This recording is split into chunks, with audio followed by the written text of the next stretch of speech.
All right, I've heard some of the preparedness channels talking about how people bringing stuff up to the front of the shelf at the store and trucks driving around empty are signs of a collapse. I've worked many years as both a retail worker and in the trucking industry, and I'm going to explain these. First of all, fronting at the stores. We see one picture up on the top, and it's not actually at a grocery store. I did this out of stuff from my kitchen. But it gives the illustration. That is a representation of what things could look like after customers have gotten done with just a couple of hours with that shelf.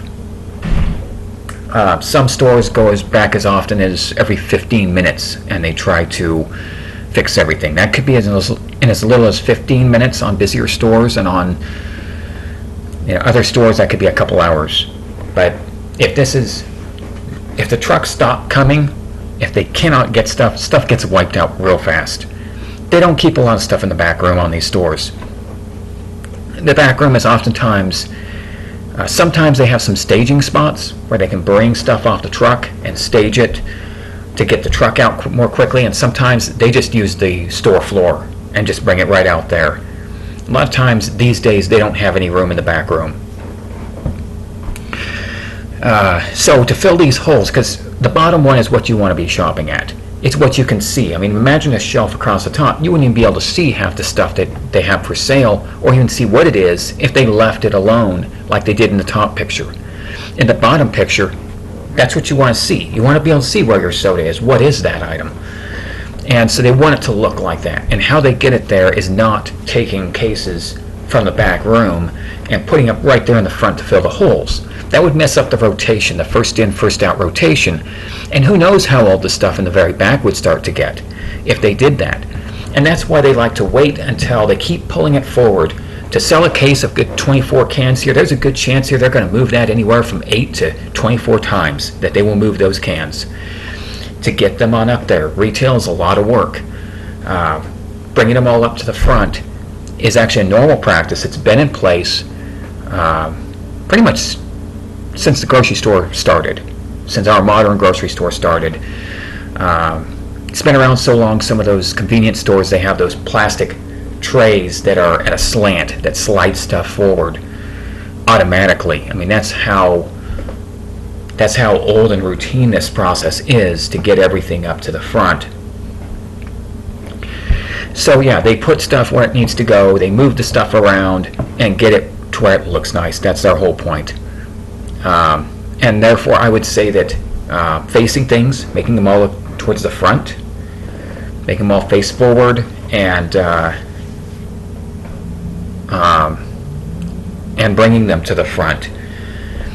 That's actually signs of a healthy economy at the store. The fact they have product to do that with, the fact that they have the staff to do that with, that they have the money to pay the staff, because that is an extra. They could, in a dire situation, not bring it to the front, and they would still sell it, especially if it's short. They will still sell it out in very short order. So it's signs of a healthy market that they're fronting. It is not signs of a collapse. Now, certain cases, like say if they didn't have any soda, my soda section here, if they actually ran out, or any one of these other items, but I'm just going to use the soda for the example. They completely ran out of my soda here. Sometimes they will take another product and put it as a placeholder, like maybe a couple boxes of macaroni and cheese in here. I saw some gun stores doing that with their ammunition. They would put, when they were out of ammunition during the pandemic, they would put COVID masks. And in Arizona, we didn't really need the COVID masks very much at all, but they ended up ordering a whole bunch of those. So they had an excess of an item, and they put it where they had nothing there as a placeholder. Now that was a sign of something not being there and something not being healthy in that case.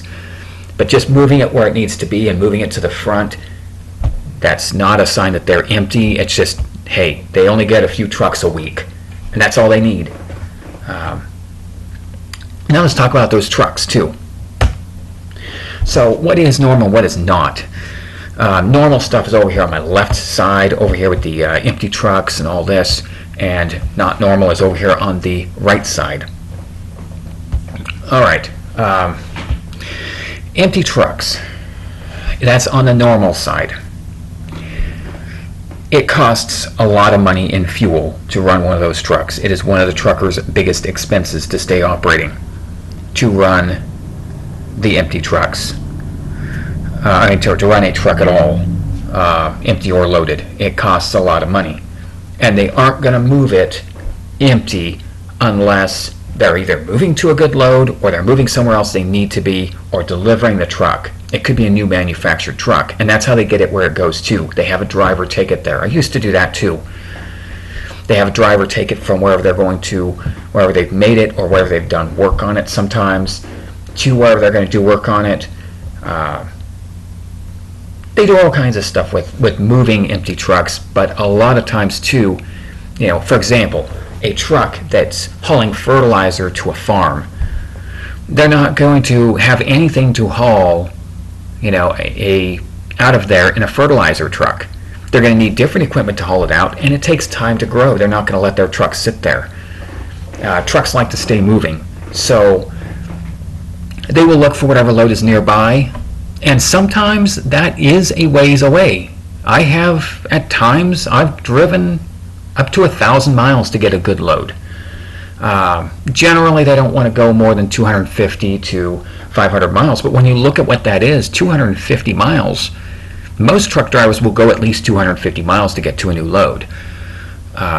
So, yeah, seeing an empty truck out there, even a long ways away from any industrial center, they aren't going to move that truck unless they think they're moving to something that they need to get to, or something that is going to pay the bills. They're going to be moving to a load, or getting something done to get ready to move to a load, taking their break so that way they're fresh for their load. So empty trucks, that's just part of trucking. That's just normal out there to find empty trucks. When we don't have the money to move the trucks, when there aren't trucks out there on the freeway at all, that's a concern. But empty trucks, my count for empty trucks out there is the same as my count for loaded trucks. I don't really see that as signs at all of a problem. That's just normal activity. They're getting where they need to go. When they can't get a load, they're not going to just drive around empty. They're going to go and park somewhere over here, and that's where this not normal situation comes on into play. Parked at company terminals. That could be not enough freight. That could also be not enough drivers as well. If they can't get the drivers, that could be there. But something which makes them not able to move, the companies will bring them back onto their company property and leave them there. Owner-operators will take them on over to residential areas. And even truck stops during the daytime, if there's truck stops that aren't full normally at that time of day and they're consistently getting full, that could be signs of problems. Signs that there's not good paying freight or whatever else it is, but there's more trucks parked. That's another spot where trucks will go to park to shut down when they don't have freight. It would be residential areas or truck stops for a continual period of time. Mechanics lots as well. That could be a sign here that they are having trouble fixing stuff. That could be a supply chain issue right there. If the mechanics lots are getting overfilled, could be an issue. A lot of sales lots being full, and they do want to keep them full. That's just part of what they want to do. But if they're getting overfilled, if you're seeing them piled up out onto the street and down around the corner type of thing, or just tons of trucks with for sale signs on their window parked elsewhere as well, an excess of that, not just a few. That happens. Those lots, they're generally full. Mechanics lots, they generally have quite a few of them on there. They don't want to keep it full, but they do want to keep enough work there to keep them busy. But when they keep them out there for sale, and when you see when you see more trucks marked for sale than you see driving around, yeah, I would see that as being signs to start scratching my head about what's going on. Otherwise, though, just a full sales lot, hey, they're doing good. They got the right amount of inventory as long as it's still on their lot and looks neat. Can't move their trucks around, that could iffy on that. And then repo auction lots. That's signs of unwanted trucks again being sold, or repo particularly. If you know it's an actual repo lot, that's a sign that the trucks aren't making enough money to pay their bills.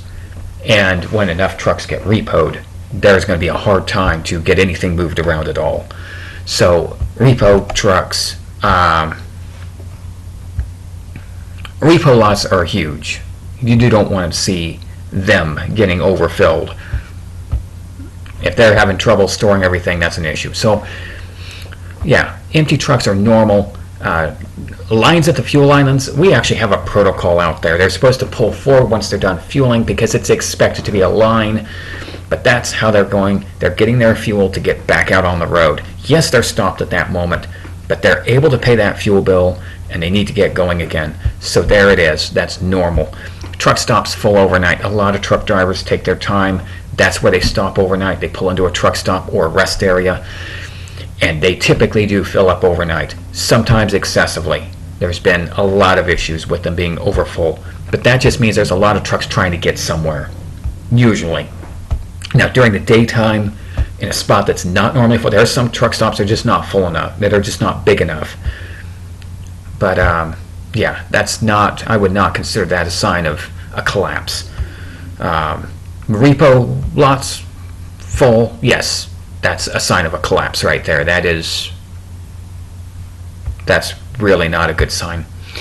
Shipper parking full as well. Shippers don't generally just have trucks hanging out. They're trucks that are waiting to load, especially at refrigerated plants.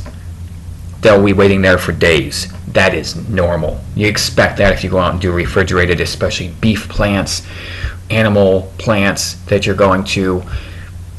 They park there, they cool down, and then they're waiting on the meat. They usually have the trucks ready for when that meat's done, so that way they can get it out fresh. So shipper parking being full, that's not going to happen because they don't have loads. That's going to happen because they're waiting on stuff to come on out, and that's been there since the beginning of trucking probably. Thank you for watching.